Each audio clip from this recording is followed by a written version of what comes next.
So, then. Hi guys! So, for today's video is gagawa ako ng fried rice. Ito yung gagamitin ko sa fried rice guys. And then, egg. So, ayan. Nagsaing na ako ng kanin. Okay, let's go. Ang inalaw ko nga pala dito guys ay yung bulog na, kung alam niyo yun.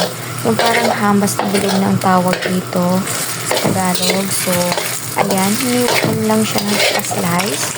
So, depende rin po sa inyo kung ano yung hiwa na gusto nyo. Anyway, sa fried rice naman, nakadepende kung ano yung gusto or better nyo gagamitin or ihalo para mas medyo malinamnam o masarap yung ating fried rice. So, normally guys, ang hinahalo ko dyan is kahit anong mga leftovers yung hinahalo ko sa fried rice.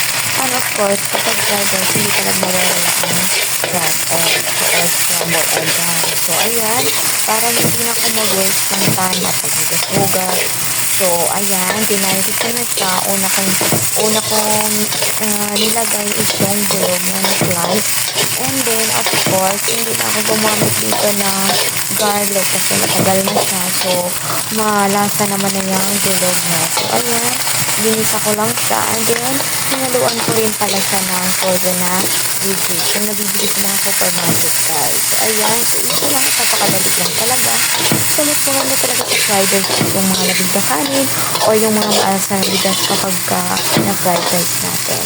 So, ayan, yan po yung ating way ng pagluluto ng fried rice para naman maiba. So, naluan ko ng bulog na kasi alam ko naman na talagang malasa yung bulog na. So, masarap na ihalo sa fried rice. Minsan guys, sinalo ko rin yung ham. So, ayan guys, medyo hirap na kasi walang nag-video. So, ayan, ang sariling sikap.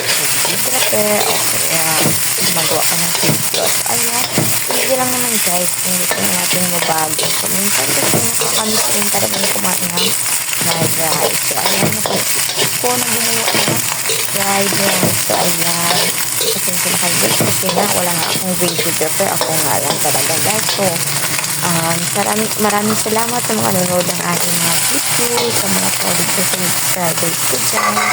So, thank you so much. So, ayan guys, ito na yung ating finished product. So, ayan. Thank you for watching guys. So, ayan. So, kung bago kayo sa aking channel, so guys, please hit the notification bell. Thank you.